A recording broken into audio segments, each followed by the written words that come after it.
Hey folks, this episode is sponsored by City Traders Imperium. Now, what you might not know is CTI has the best funded account conditions up to $2 million, which is the most in the industry. Now, go check out the video I recorded with them to learn more about their incredible package where Trading Nut listeners get an exclusive deal. It includes access to their high-performance trader mastermind and funding program. What are you waiting for? Click the link in the description below or above and go check out that video. All right guys, here we are on Trading Up. We've got Pips of Persia here in the house, about to not just break down a price chart, but he's going to give you guys a view of how you supply and demand traders who do rally-based rallies.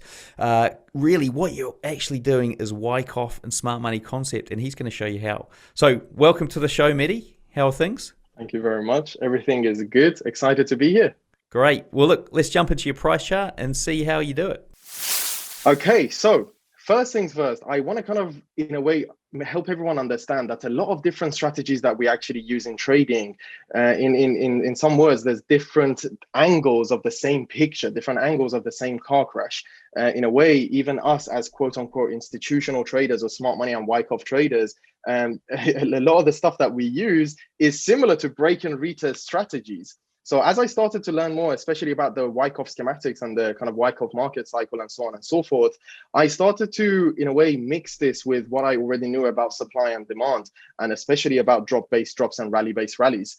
You know, for people who are trading drop-based drops and rally-based rallies, obviously you would know that you have a continuous drop as a strong move to the downside. Then the market goes into consolidation. That could be, well, depending on how you trade drop-based drops and rally-based rallies, that could be normally 2 or 3 candles or even 1 candle of consolidation, maybe doji looking few candles, and then the market continues in that given direction.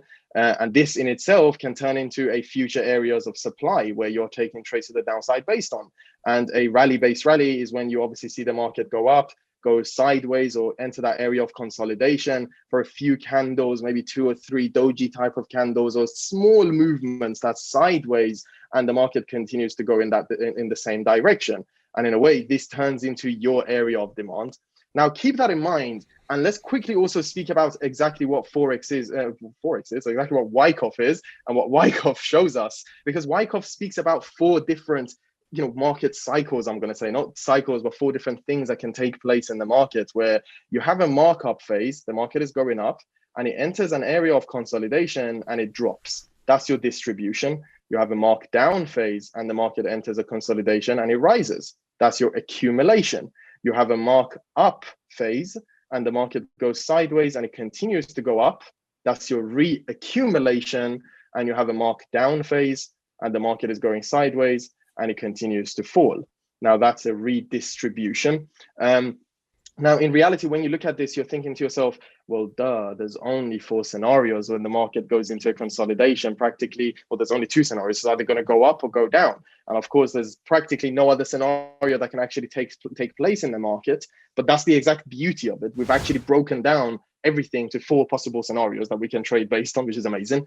When you start to now mix this with your knowledge of smart money concepts in terms of where we are being manipulated and where money is being taken, then you would start to have more of a bias in which direction these consolidation areas are more likely to go. So that's in a way what Wyckoff speaks about, where when the market is, consolidating after a markup phase, if it's manipulating the highs, if it's continuously taking the highs, but it's breaking structure to the downside relative to the previous structure points, it's more likely for it to continue in that direction, vice versa for an accumulation.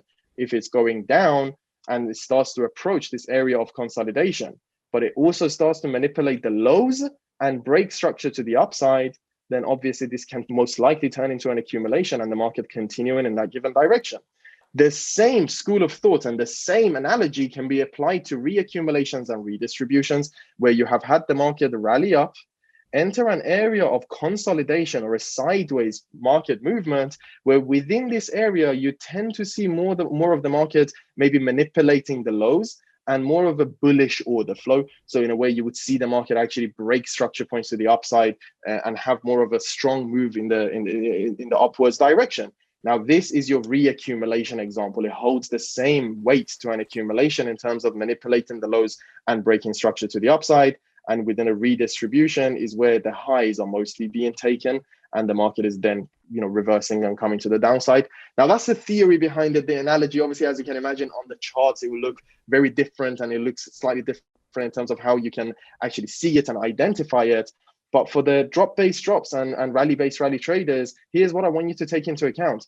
The same drop-based drop that you're identifying on the daily time frame or 4-hour time frame, chances are on the 1 hour, 15-minute or 10-minute or one of these lower time frames, that's an entire redistribution trading phase. So you're on the higher time frame seeing a few candles and seeing maybe a few dojis in the middle over here or small moving candles and a continuation of that.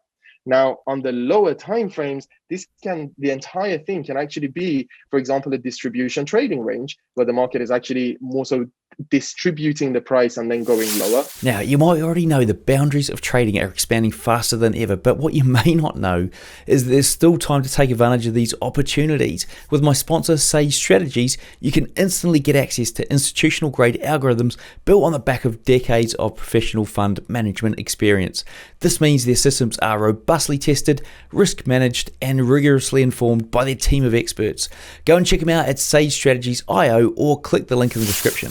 So seeing this, instead of trading this based on your actual base drop formation, you can start to look at the market and the structure within this redistribution, and you would start to look at smaller drop-based drops within the same region, drop-based drops that have resulted in a major push in a given direction. And once you start to identify those, you'll start to trade your supply and demand slightly differently. And even your drop-based rallies or rally-based drops, all of these things that you trade, as you can imagine, a drop-based rally is an example of an accumulation. So on the lower time frames, chances are you can identify a Wyckoff accumulation.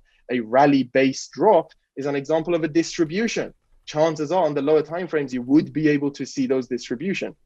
And I want to kind of encourage, in a way, the supply and demand traders to start to look at these areas of supply and demand on the lower time frames and see what you can see where the market is manipulating and where it's actually breaking structure. And you would be able to see this over and over and over and over again. And they would look different from, time frame to time frame that you would look at, from chart to chart that you'll look at.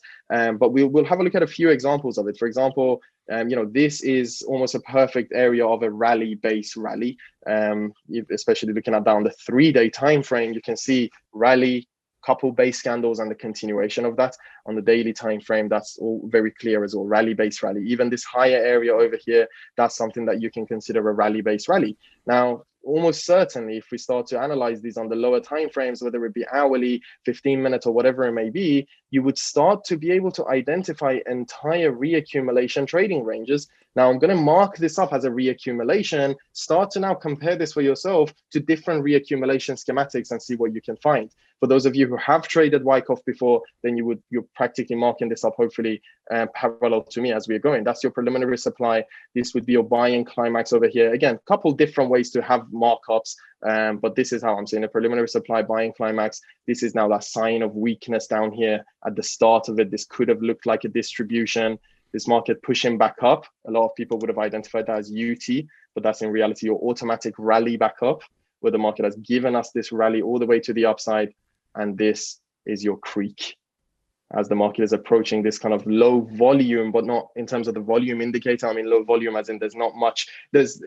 Clearly there's upside momentum. It wants to break higher, but it's failing to actually go out of a range. It's a range-bound market.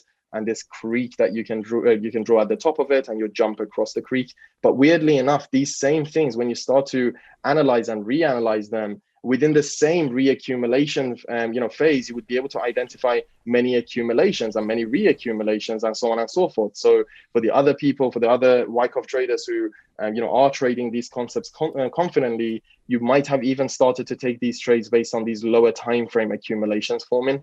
Either way, I just wanted to kind of zoom into the 15-minute time frame to kind of make it a little bit clearer in terms of what's taking place in this market, especially within the second half of this entire range. The second half of a reaccumulation or redistribution is where it's starting to find this momentum. Within this second half, we're getting clear signs of manipulation, quote unquote, from whether it be the trend lines that are being taken or whether it be the equal lows. So your typical areas of support that are being violated, the pools of liquidity that are being rejected.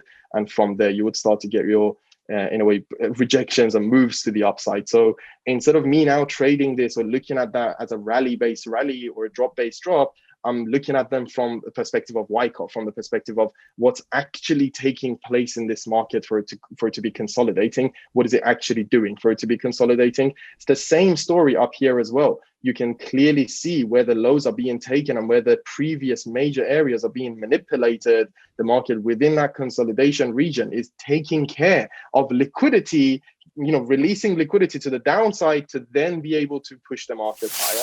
Hey, have you ever wondered what broker I use? Well, I use these guys, Hanko Trade. Look, it was a no-brainer because I was looking for a broker with really good trading conditions and one that had no restrictions on trading my strategies. But the main reason I went with Hanko Trade was their raw ECN spread. Look, it will challenge any broker that you're trading with. If you want to find out more, check out hankotrade.com or there is a link in the description. These are the stuff that you'd be able to identify left, right, and center. And once you're able to truly kind of see them and be able to analyze them on a daily basis, then your trading becomes much easier. And you would find yourself going to the lower time frames a lot easier as well, because you're not now basing trades. And I know a lot of the supply and demand traders, you don't base your trades on the daily and the 4-hour basis. You still want to see a lot lower time frame confirmations, but now start to add Wyckoff to your lower time frame confirmations, and hopefully you would start to see the differences that it will start to actually create, that will start to form for you, if that makes sense. But yeah, so I just kind of wanted to quickly go through the differences between supply and demand and Wyckoff, and also the similarities of it. So yeah, hopefully that kind of shines a little light to the matter. That's awesome. That is awesome, Mehdi. Like, it's definitely shone some light on what I've seen before, and I know, guys, please go back and look at this. And if you're wanting a bit more information, and I'm sure you are, because there's a lot of new terms in there that I'd never heard of myself, please, Mehdi, tell us what's the best way for the guys to get hold of you. They can get a hold of me on my Instagram if they want to check out my channel. There's trainings over there as well where they can get Wyckoff trainings if they want. But my Instagram is @Pips of Persia. No underscores, no dots, nothing weird in the middle. Pips of Persia. That's it. Awesome. Well, look, guys, we actually have got a link to the interview we recorded with Mehdi, Pips of Persia, below the video. So click the link there. It's fantastic. It's top drawer. You're going to learn so much about traders' mindset and Mehdi's journey as well. Guys, go and check that out after watching this video. Also, please do remember to hit subscribe and hit like and click that little bell and click all next to notifications so you get notified when the next video like this goes live. See you in the next one.